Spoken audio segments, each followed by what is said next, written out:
Hey everyone, Wolf Lord Rho here. Today we are discussing the confession of Konrad Curze to his brother Vulkan, the truth behind his betrayal within the heresy. A spoiler warning to begin here, as the events we're discussing today are from the Horus Heresy story Vulkan Lives by author Nick Kyme. As always, I really recommend you read the stories for yourself first, without spoilers, as that's the best way to enjoy the lore for yourself.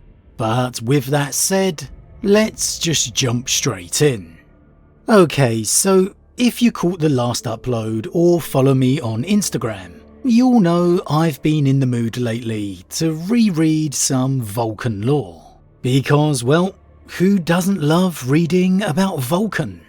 And in going back through Vulkan Lives over the past couple of days, there was a particular moment for me with Konrad that really just provoked my imagination.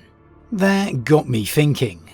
That gave us a great little piece of insight into the tortured mind of the Night Haunter.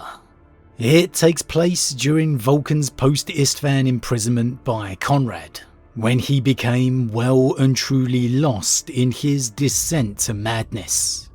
And here, during a moment of conversation between the two, they get around to the reason behind Curze's siding with Horus during the heresy.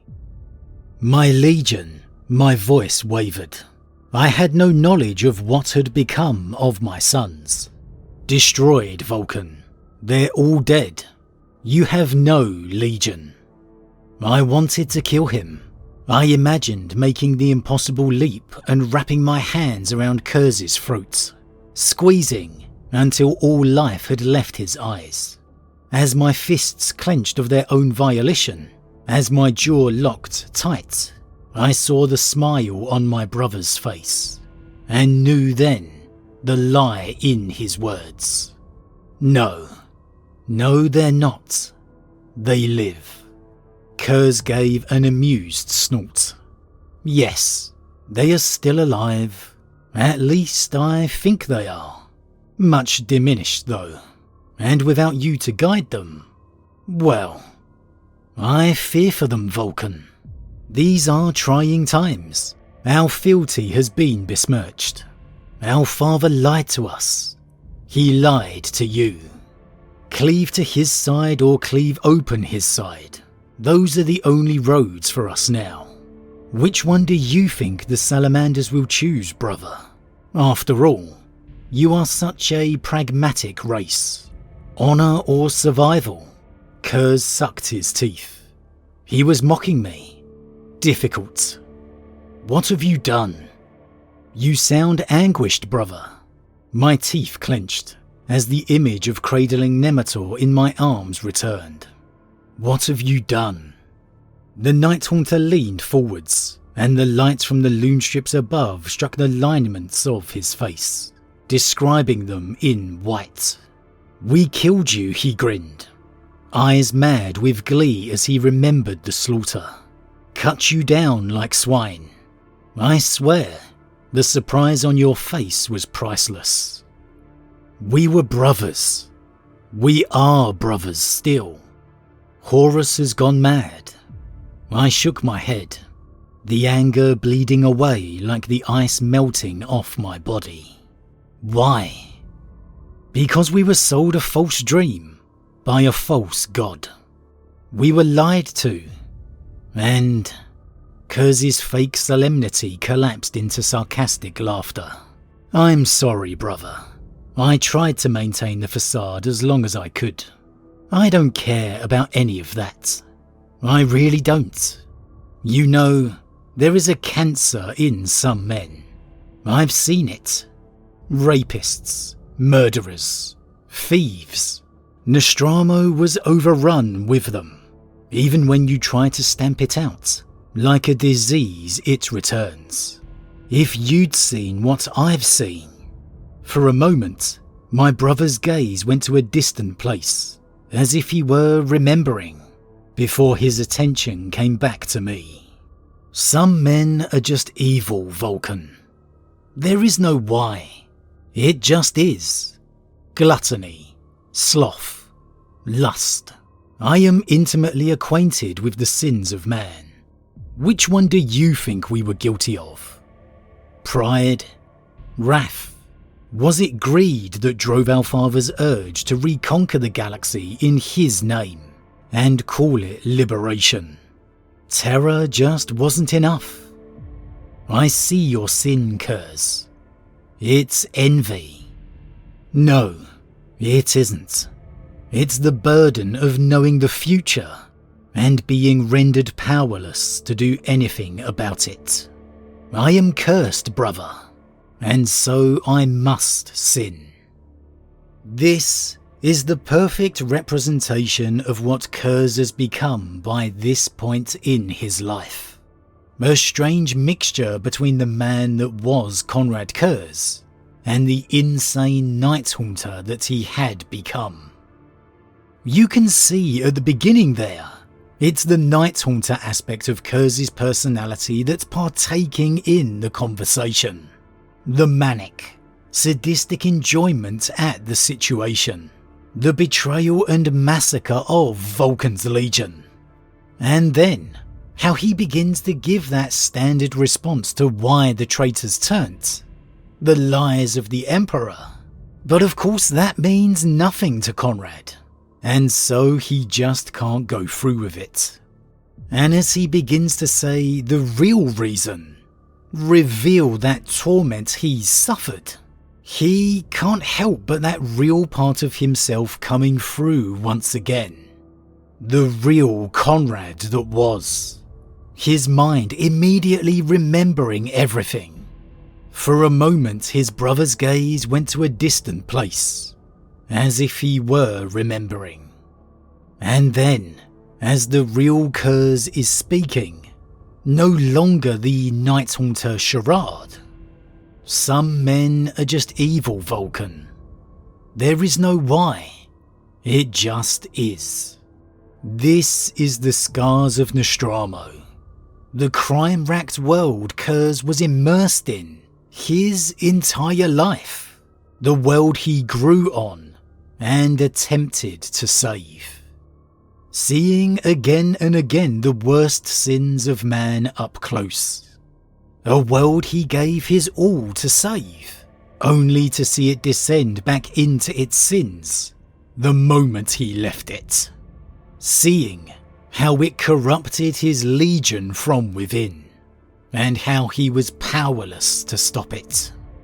And we really can't overlook how much that must have hurt Konrad.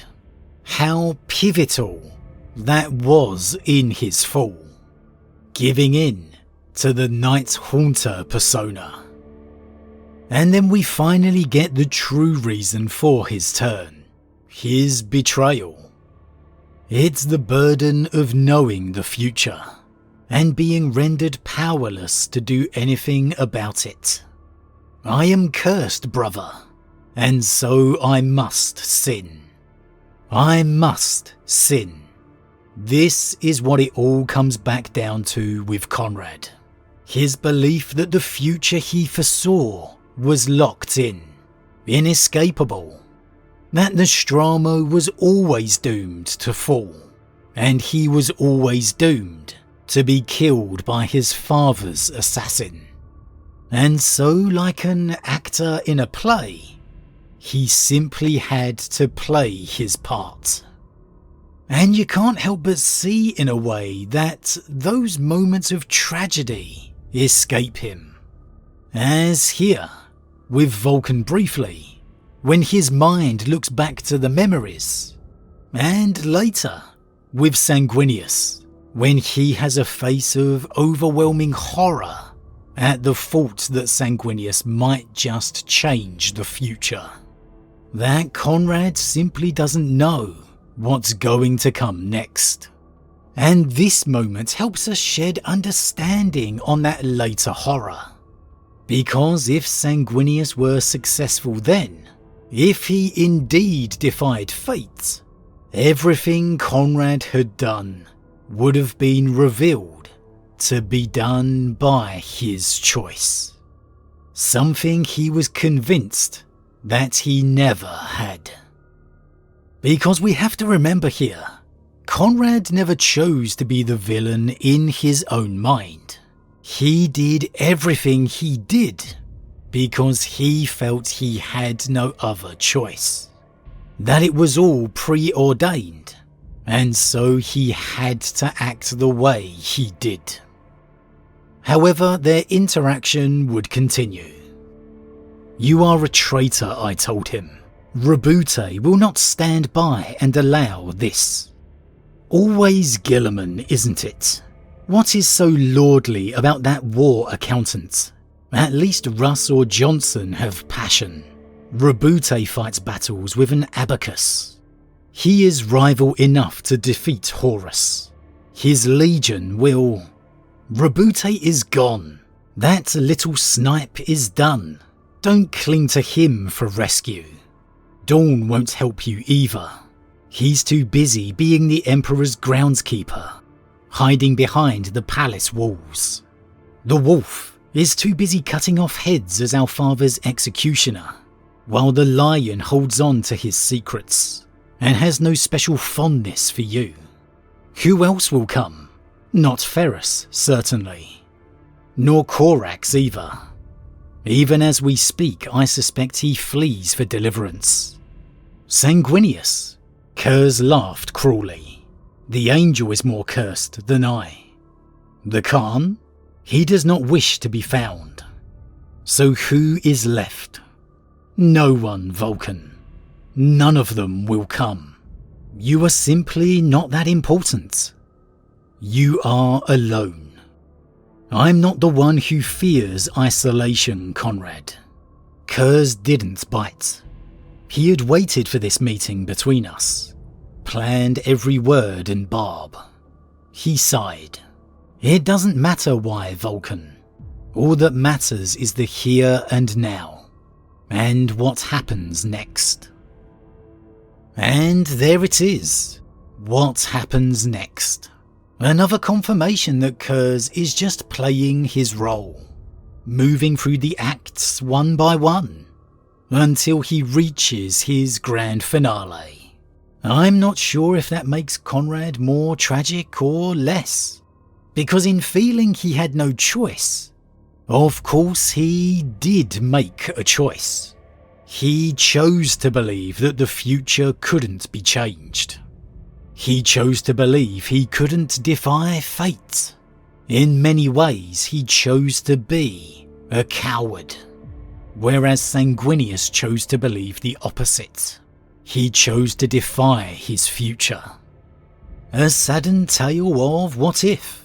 Perhaps the biggest what if of all the Primarchs. What if Konrad chose to believe he could change the future? What if Konrad was raised on Terra instead of Nostramo? What if he had the Emperor's help in understanding his foresight? That one you surely would have thought he did. It's one of the most absolutely most needed to see Primarch times upon the throne world of all. Because why couldn't the Emperor help Konrad understand? What did he do to try? And why did it fail?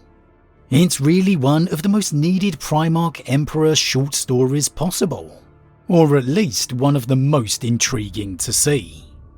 And as much as I laughed at Curze's comments on Guilliman fighting with an abacus, all that pent-up pain from his own experiences is clear in those comments. That jealousy at his brothers, who haven't had to suffer the experiences he has. The certainty of knowing their own deaths. The death of all your brothers. And that's the truth at the heart of the matter. That yes, Curze did hate his brothers, but it was all a hate spawned from jealousy. A hate that he wanted what they had, and that he wanted to be accepted by them. Which is why he goes on that rant to how none of them will come for Vulkan.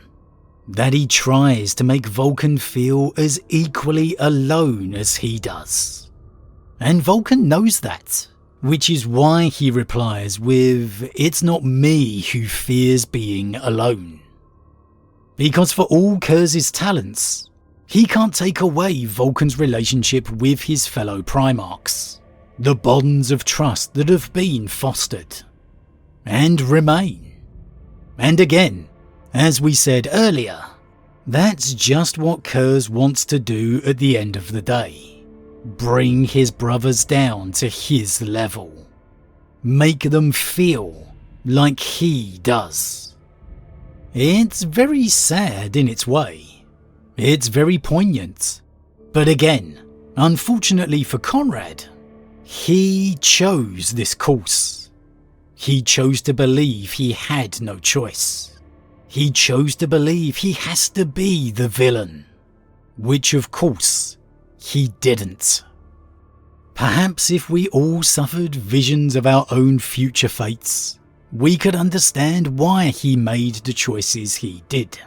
But it's hard to do that when we have Sanguinius as his counterpart. So it's only a brief moment here between Vulkan and Curze, but it was just one that I really wanted to discuss.